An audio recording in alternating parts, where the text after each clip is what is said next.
ตัสสะนะโมตัสสะภะคะวะโตอะระหะโตสัมมาสัมพุทธัสสะ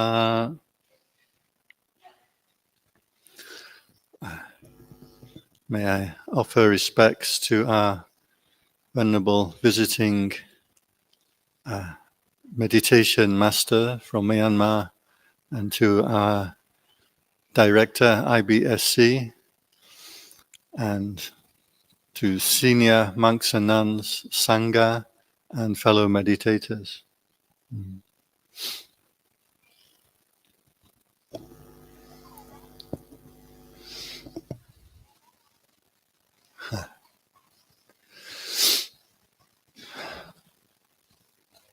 So, this morning, I wanted to relate a few short stories, but let me explain first why and how we use stories in teaching. There are in this world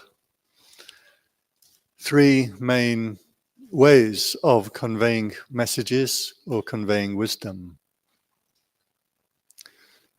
in no particular order. One way is through recitation and chanting. Another way is through storytelling. And another way is through writing things down. Each of these methods has different advantages and disadvantages. Generally, for the Western modern audience, we value writing things down as the only real valuable way of transmitting knowledge. However, certainly in the Buddhist time, this had some disadvantages. When you write things down, the knowledge is in the paper or on the stone. It's not in people's heads where it should be. The knowledge is not living in people's minds. Writing is subject to fire, flood, insects, etc. That's why in Thai temples you always find a Tripitaka Vihara is a small hut and is erected in water so that the insects can't get into the hut. Keeps the scriptures, this is a scripture vihara, keeps it safe.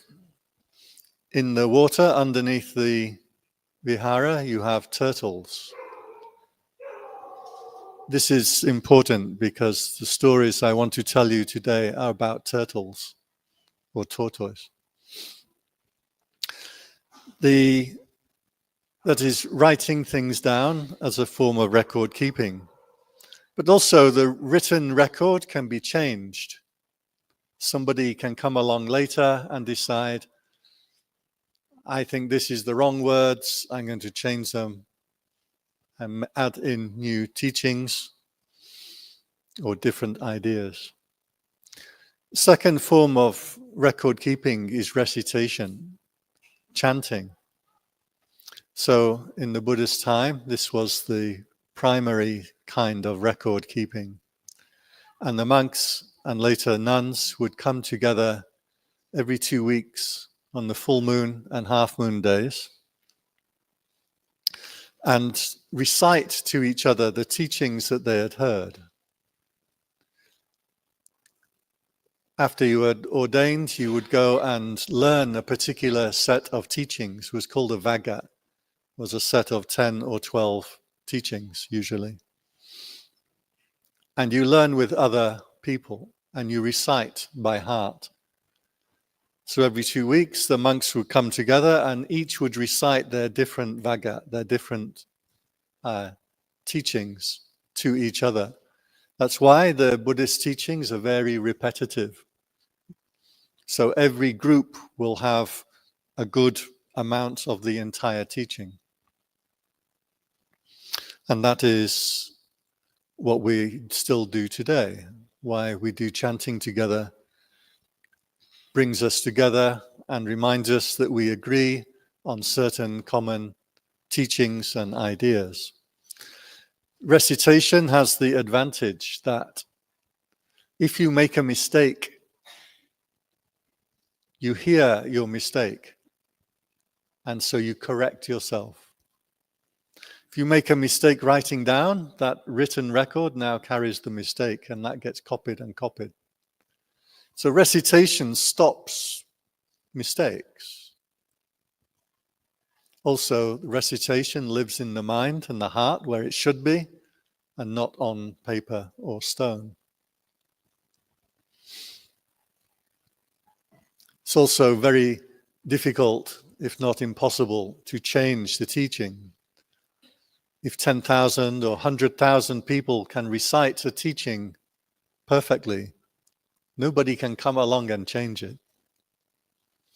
I was very impressed when some years ago in Puttamonton Park, there was erected a monument to the Tripitaka. The entire Tripitaka was carved on stone. You can go and see it just outside Bangkok. And you can walk around inside all of these scriptures, all on stone. We had the opening ceremony and invited many monks from around the world, but especially some monks from Myanmar. Because the writing is all in Thai, the Myanmar monks, they can't read it.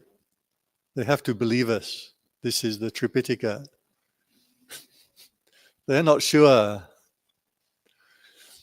So one of them was quite old man, old monk. He called a couple of us over and he pointed to the script, to this random slab, marble slab. And he pointed his finger like this. And he said, read it out to me. So we start to read. It's written in Thai script, right? We start to read out in the Pali, right?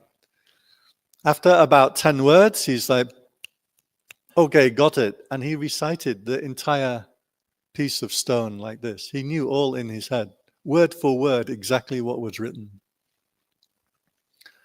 So reciting is considered a very pure and form of record keeping. It's why we still do the chanting now. The chanting is really important.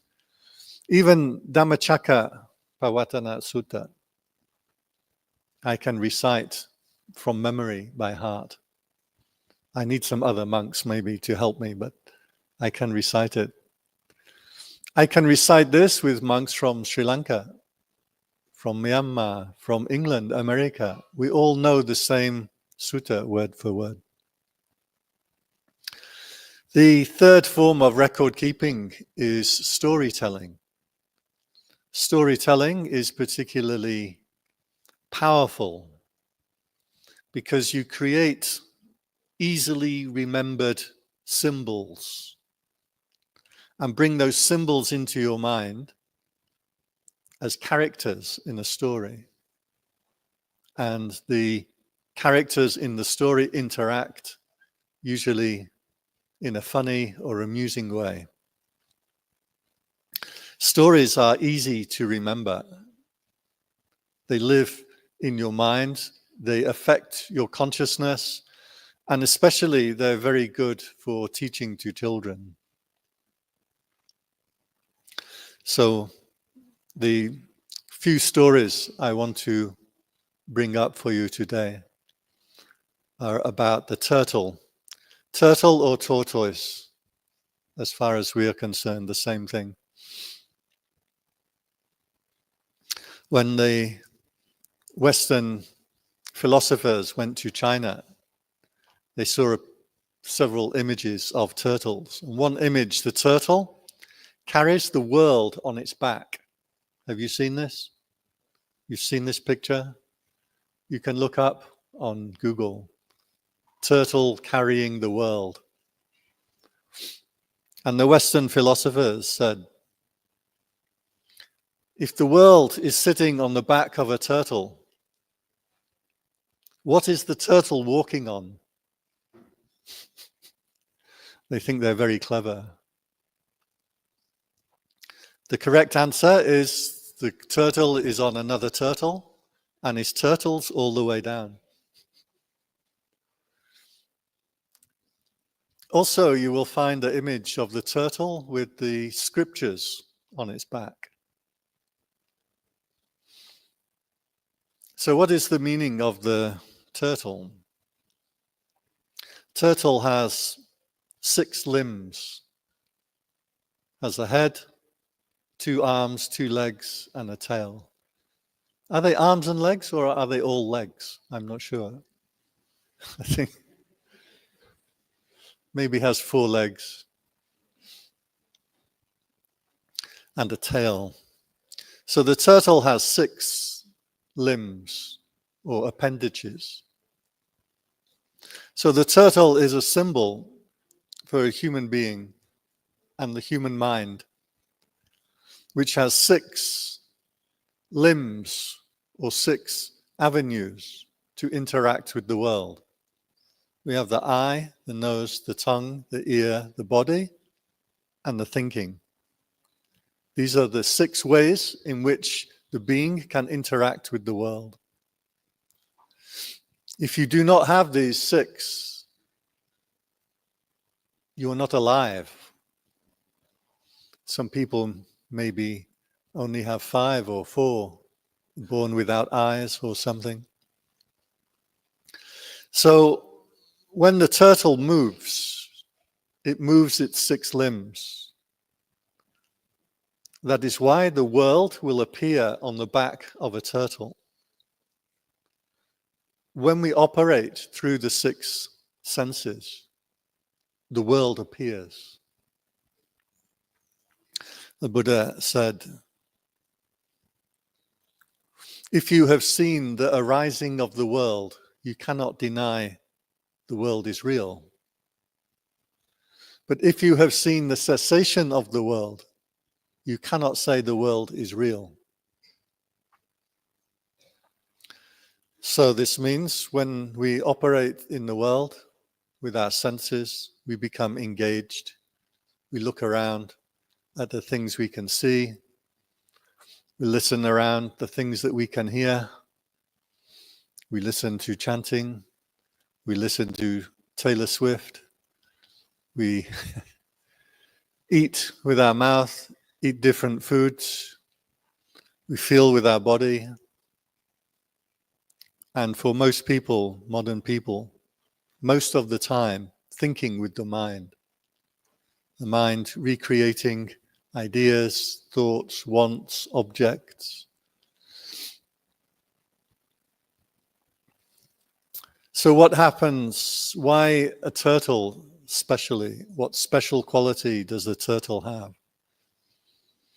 The turtle has the ability, can draw in its limbs into its shell. And inside its shell, it's safe.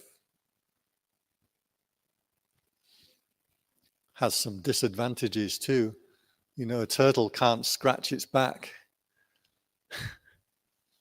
Goes upside down, it cannot get the right way up. But has a very good shell. Did you know turtles like to have their shell scratched? Did you know this? Again, you can prove this. There's one place in the world where you can prove everything. It's called YouTube. Look on YouTube, scratching shell turtle or scratching shell tortoise. They really love it. They wriggle their shell when you scratch them. So when the turtle pulls the limbs into the shell, there it is safe. This means, or is a symbol for, us withdrawing our attention from going out through the senses. When our mind is not constantly operating through seeing, smelling, tasting, touching, hearing, and especially thinking, then the consciousness or the heart becomes protected. This is our practice of meditation. And this is why the turtle also is a symbol that carries the scriptures. You look up on Google, turtle and scriptures, and you have a set of scriptures on the turtle's back. You would think there are other animals better to put the scriptures on. The turtle's back is curved, the scriptures will fall off. But the meaning of the story is not about balancing a book on the back of a turtle. When we establish mindfulness, when we restrain the mind from going out operating through the senses, then Dharma will appear instead of the world. This is why I find it interesting and maybe coincidence that in Thailand also turtle is a symbol or a protector of Dharma, because they're always in the water underneath the vihara where you keep the scriptures. So turtles also in Thailand are a symbol for protecting Dharma. So there is a sutta about the turtle. In fact, there are several suttas about the turtle. This particular time, the turtle or the tortoise is out feeding somewhere in a field, I guess. And along comes a jackal. Now, jackal, I want to help my translator. Where is he in there? He said to me, don't use complicated words. So jackal, for the Thai translation, mappa, is like a wolf or fox or hyena, is the dog that lives in the forest or the jungle. So one day the turtle is feeding, he's quite happy, and the jackal comes along and he sees the turtle and he thinks he wants to eat the turtle. He said, all I have to do is grab one of the limbs of the turtle and I can rip the turtle out of the shell and eat it. Actually, if you know biology, the turtle and the shell are joined together. You cannot pull the turtle out of the shell. It's not like a crab. The shell is actually the backbone of the turtle. Anyway, this is a jackal, not so bright. He thinks to himself, if I grab one of the limbs of the turtle, I can pull the turtle out of the shell. So he comes creeping up to the turtle. But fortunately, the turtle sees him and withdraws the limbs into the shell. Now the jackal bite and bite and bite, can't get anything. So the jackal lies waiting. He said, if I wait long enough, sooner or later, the turtle will stick out its head. But the turtle is very patient, does not put out its head, does not stick out its legs, does not stick out its tail. By the way, I wonder, why does a turtle have a tail? What is that for?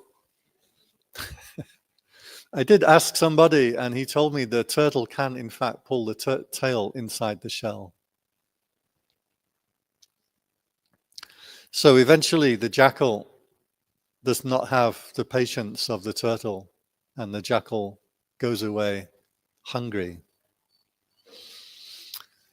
So the Buddha explained the story, the meaning of the story in the sutta. He said the turtle is a symbol of the six senses. The mindful meditator will guard the six senses will not allow consciousness to go out through the six senses.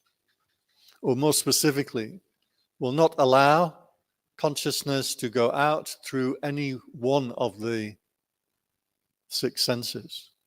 Namely, if you see something with the eye, do not get caught in the signs and features of that thing you can see. Otherwise, unwholesome, akusala, unwholesome states may invade the mind. He dwells with restraint regarding the eye.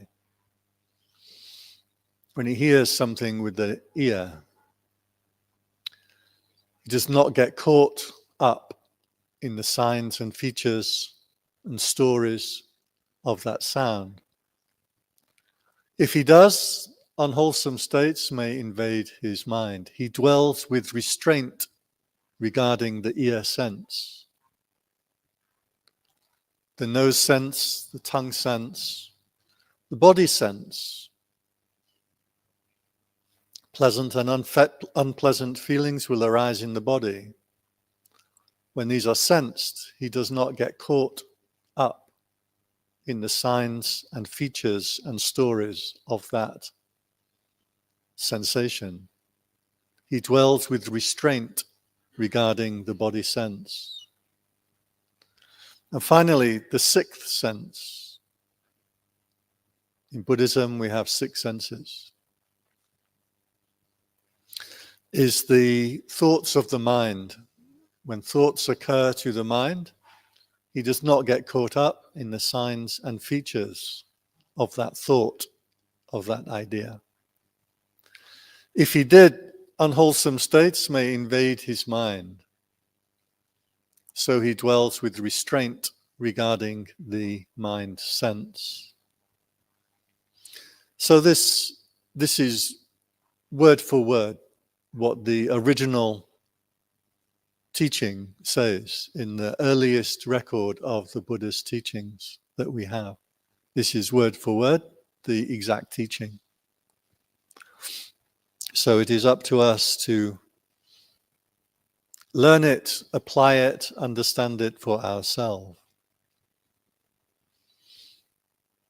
If we simply talk about the senses, it gets a little bit technical.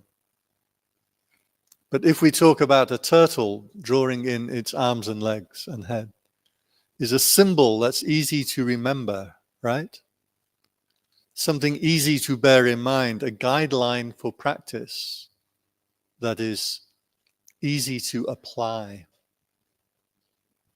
So what happens if we don't do this? And what happens if we do this? We should note that when our attention goes out through one of our senses, and I should say this is a way of speaking in Theravada Buddhism, especially Thai forest tradition. We talk about the mind going out to things. So the mind goes out to a sound, the mind goes out to a feeling, the mind goes out to a thought. So even thoughts, we talk the way that we use the language, the mind goes out to that thing.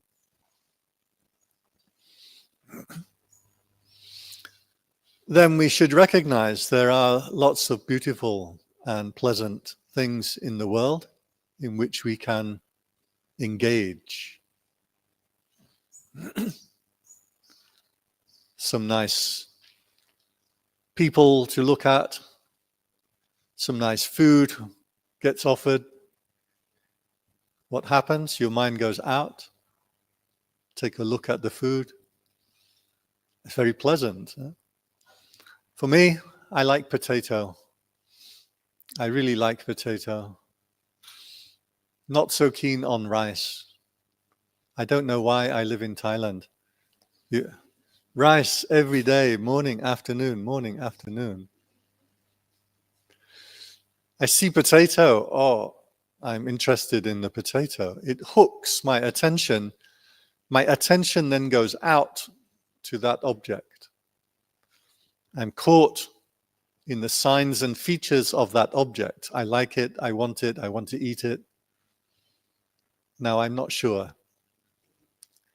Is potato an object of the eye, an object of the tongue, or an object of my mind?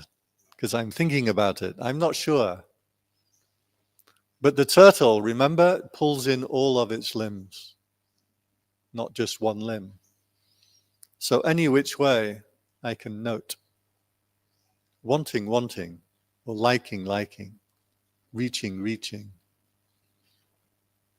filling my bowl.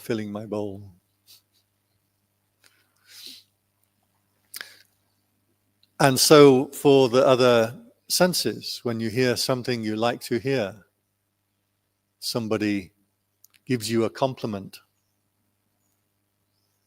you like to hear it. Somebody gives you blame, you don't like to hear it. Liking and disliking, Vedana, it's just Vedana.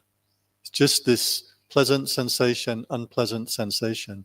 If you pay attention to the signs and features, that is the story, then your attention now is caught up in that thing that you are hearing. I saw a comedian one time, and she said to another woman, she said, "You have my compliment and I want it." We like to hear nice things, praiseworthy things. We don't like to hear blame. It's just Vedana, just liking and disliking. You see things you like. You like the food, you like a person, maybe you like the trees. Me, I live in Bangkok, no trees. So it's nice for me. Come here, I like the trees. I walk around and I look up, I look around. After a few minutes, my neck hurts. Now I don't like the trees anymore. You get caught, the mind goes out. We should recognize the world is not just suffering, it's both beautiful and suffering. There are beautiful experiences to be had. This should be recognized. There are unpleasant experiences to be had. This should be recognized. And there is the nisarana, the escape or the refuge from experiences. This should be recognized. Again, this is pure, original Buddhist teaching from the earliest recitation record we have. In all objects of attention, there is the happiness, there is the misery, there is the escape. You can see things in whichever way you choose.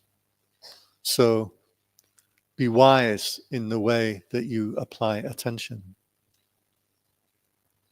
So we recognize that there is happiness, there is beauty in our engagement with the things of the world. We also recognize there is the suffering that can come from this. We also, as a meditator, practitioner, we know there is the escape, the nisarana, or the refuge. That refuge is, you don't get caught up in that thing. You draw your attention back home. If you analyze, if you really look how much pleasure you get when the mind operates in the world around you, is less than you think. Even if I get my potato, I take one mouth, two mouths. By the third mouth, I'm thinking about something else. Already, the thing I thought would give me happiness, already that happiness is gone before I can really access it.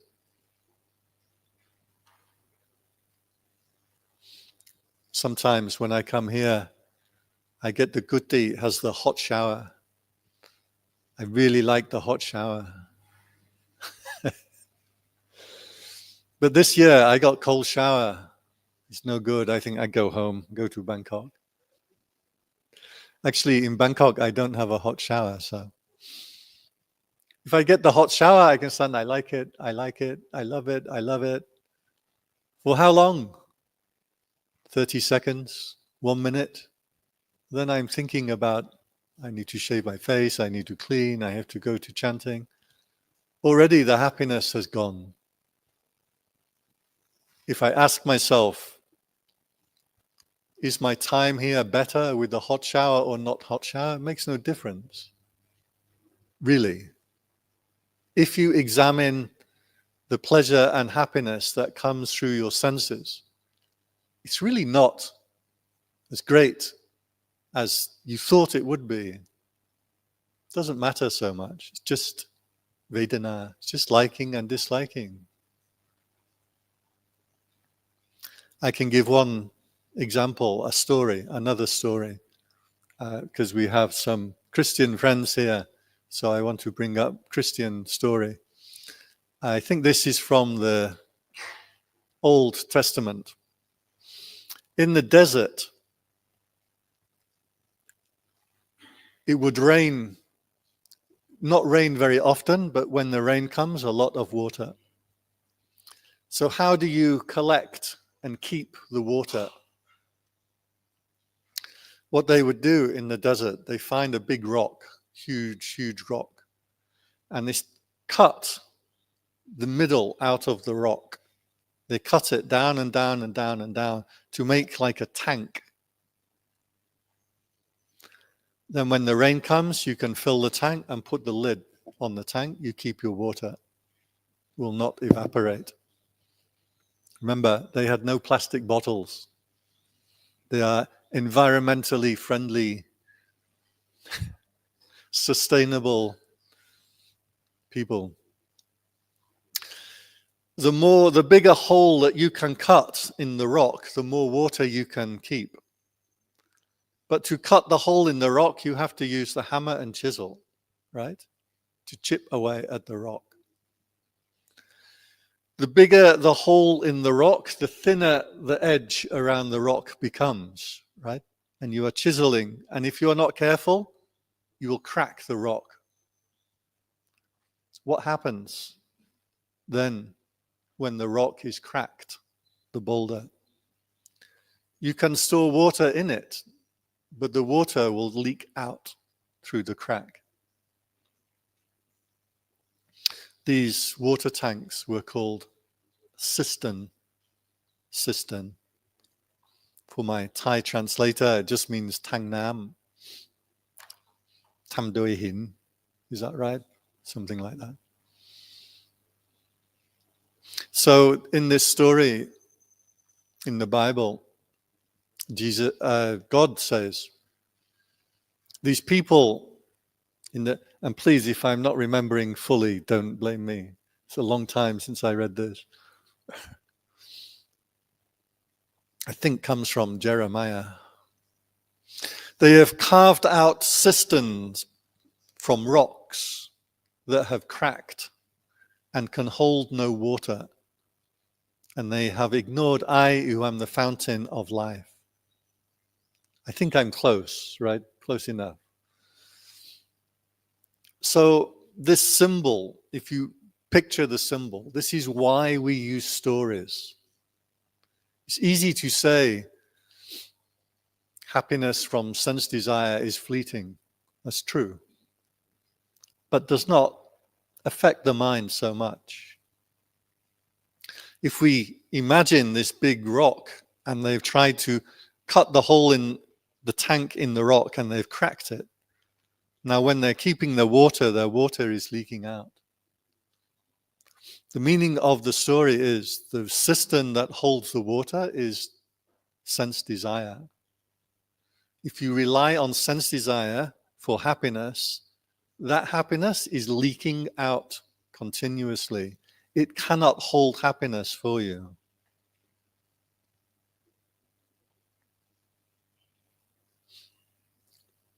The fountain of life is inside, not in the cistern. So what happens if we withdraw the mind from the senses? I want to be clear about this. Some people may imagine if you have some switches in your mind and you switch off your eye, you switch off your ear, you switch off your body, you switch off your tongue, you switch off your nose, what is left? Just nothing. If you think about it, it's like that. But that is not the meaning of the turtle story. Because in that scenario, all you are doing in the mind is creating a certain state of mind. A state of mind that is, I don't want to see, I don't want to feel, I'm afraid of the world. You are going into a mind state. Even can be concentration mind state, even jhana mind state, even maybe very pleasant mind state. But you have created one particular state of mind. And this mind state then is lasting for a short while. But you will fall from that mind state. This is like the turtle who draws in the two arms, he draws in the two legs, and he draws in the tail, but he leaves the head outside the shell. Sense desire through the mind, creating mind states. The jackal will bite his head. So when we practice this restraint of the senses, we are not turning off experience. We're not turning off the world. We are not trying to find ourselves a room that is perfect for cutting off our senses. This is quite popular have you seen this? They're called sensory deprivation tanks. Few of the Westerners know this. You go into a water tank. The water is at body temperature, has salt to make you float. All the sound is cancelled out from the room. The light is all turned down and you float in there. No sensory experience. It's supposed to be therapy. But that is not the experience of this practice of restraint regarding the senses. Restraint regarding the senses means you know when you see something, you just don't get caught up and involved in it. You know when you are liking and disliking something, you don't get caught up and involved in it. You know exactly where you are in the world with clear, present, vibrant, living life. The fountain of living life inside that is ignored in favor of sense desire. So our practice of mindfulness is not one of shutting down, ignoring, or blanking out. It's one of waking up. You should have that sense of waking up. If you look around at people around in the world, for me, I like to look on trains and planes and buses. As soon as people get on the vehicle and the vehicle starts to move, what do? Pull the blanket up, go to sleep, turn off senses, put on the headphones, listen to something. Sometimes they get their phone out, start playing with their phone. That addiction of always sending our mind out to something has the quality of dullness, dreaminess. You're switching off. You do not want to feel yourself. You don't want to know yourself. You just want something to entertain you. So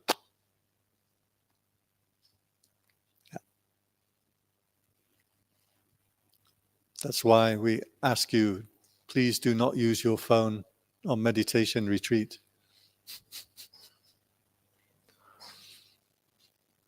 I know the technique that you use.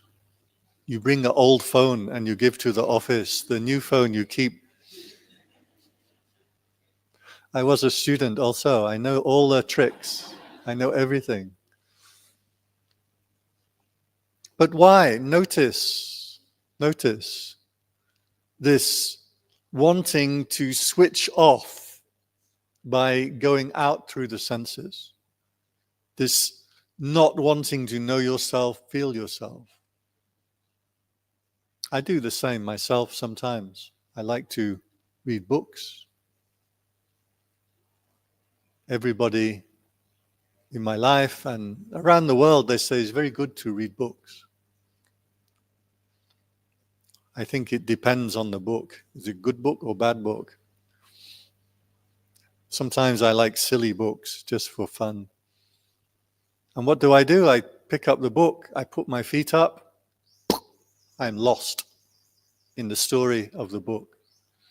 For 3 hours, 4 hours, go to the bathroom, make a cup of tea, back in my book again. If you are observant, and only if you are observant as a meditator, you will notice when you operate go out through the senses into sense, desire, activity, you create the world appears on the back of the turtle. There is a dullness associated with that. You are turning off attention. You are losing that fountain of living life inside.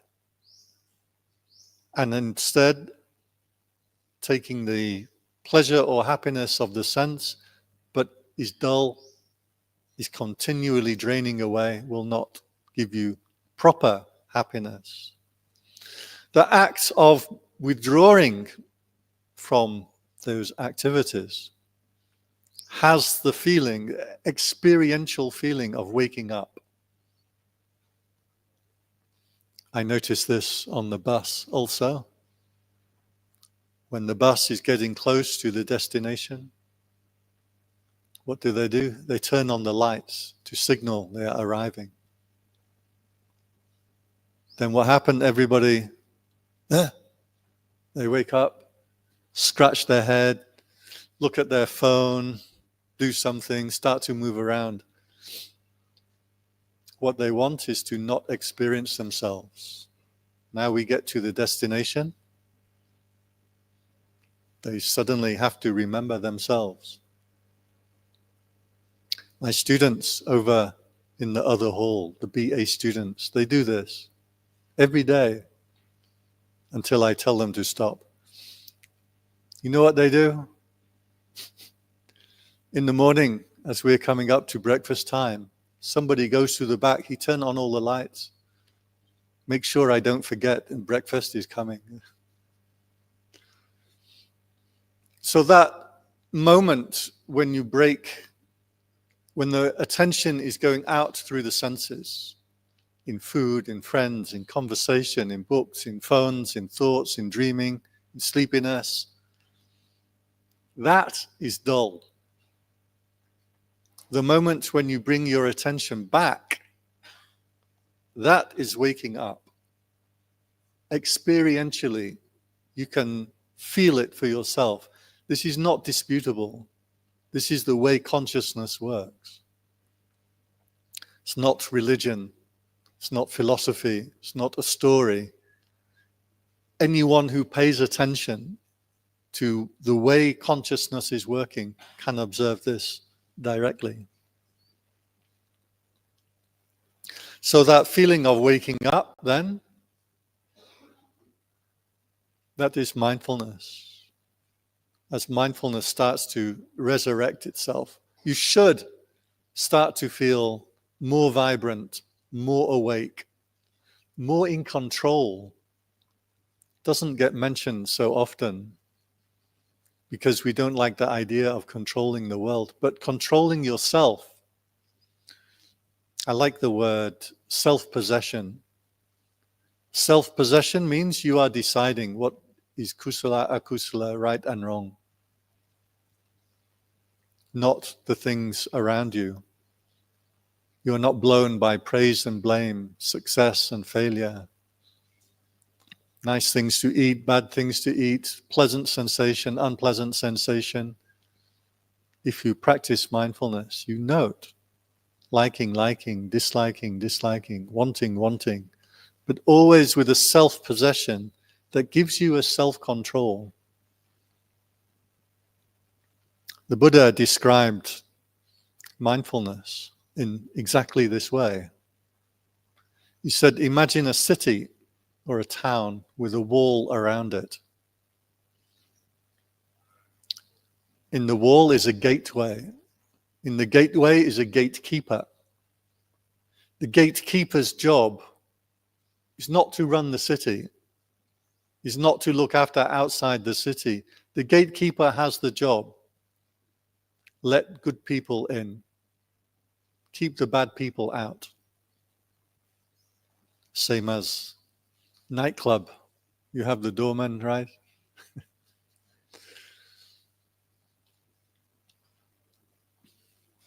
So mindfulness has that function that you can then have that self-possession and decide, is this a worthy course of action or not a worthy course of action?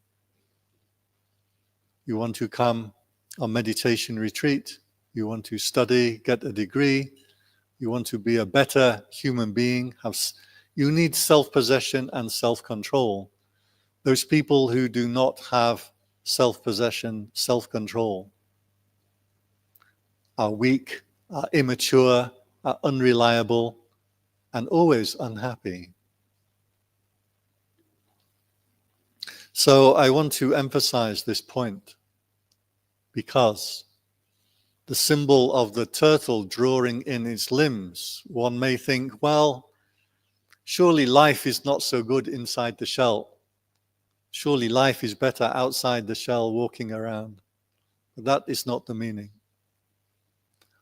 The self-possession, the self-knowing, the self-control, the understanding, the seeing clearly when desire arises, wanting arises, when disliking arises, greed, hatred, anger arises, and seeing them clearly as a process, but with mindfulness, that you are not caught in that process, should give you that brightness, that waking up, that feeling of consciousness returning to you, that feeling of self-possession and control. And not to be underrated, a happiness. There is a happiness that can come from this. And that happiness is yours and should be enjoyed. It's not happiness that comes from sense desire. It's not happiness because I got my favorite food to eat. It's not happiness because I get a hot shower or cold shower.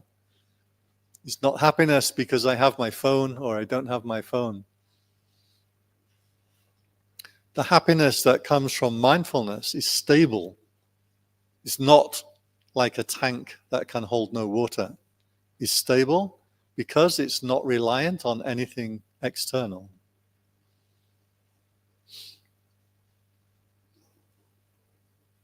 So, this is the story of the turtle. There was one more story of the turtle, just briefly. In fact, two more turtle stories. One, the Western story of the hare and the tortoise. Do you know this story? The hare. A hare is like a rabbit. It's not hair of the head. It's like a rabbit. The hare and the turtle, they decide they have a race to see which is faster. Now, hare is very fast. Turtle, not so much. Tortoise. So they set off running in the race. But the hare is so fast, he thinks this is stupid. No need, I don't even need to try. So the weather is nice, running along the mountainside. I can settle down, go to sleep, take a rest. Meanwhile, the turtle goes past him and wins the race. So, in that meaning, the turtle means if you are patient and methodical, we don't need to race towards enlightenment. The gatekeeper doesn't need to figure out who is the king of the city, how to run the city. Just be methodical and do our practice. Then good things start to come in their own time. There's one final story of the turtle in the suttas. Was a turtle, and the other turtles warned him, said, do not go over to that other area. But this turtle thinks there may be something nice to eat in that other area, so I'm going. And the turtle goes to that area. And there is a hunter. He has a harpoon. I don't know, our Thai translator knows the word harpoon. It's like an arrow with a rope attached to it. You shoot into the animal and then you can pull the animal. So the curious turtle, he thinks only he can get some nice food in the area where the other turtles don't go. I will get special food. And he goes there and he gets shot by the harpoon. He doesn't die because he has a turtle shell. But quickly he swims back to the area with the other turtles. But he's dragging behind him this chain that is attached to the harpoon. And the other turtles say to him, you're foolish. You are dragging around this chain. It will ruin your life. You cannot get rid of it. The Buddha explained the chain and the harpoon is a metaphor or analogy for sense desires and honor, praise. So the turtle is looking for honor and praise and sense desire. These things will be dragging you around throughout your life. If you are caught up in them, they will make your life slow and difficult.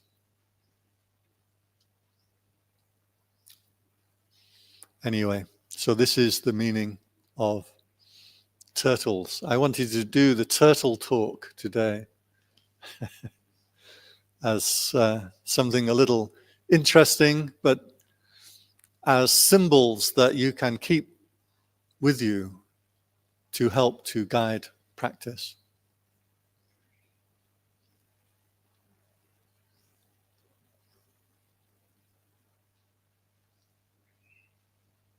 So it's 1 hour. You've been very patient, and I think we can call an end to the Dhamma talk session here.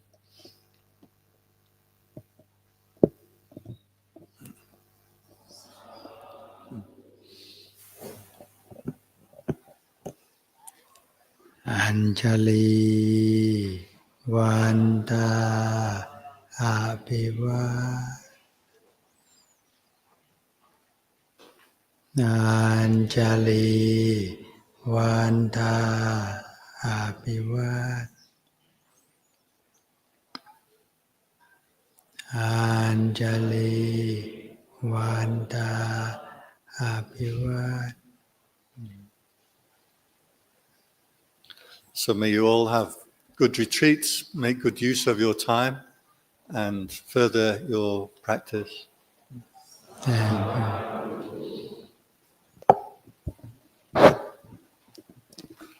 Thank you, Venerable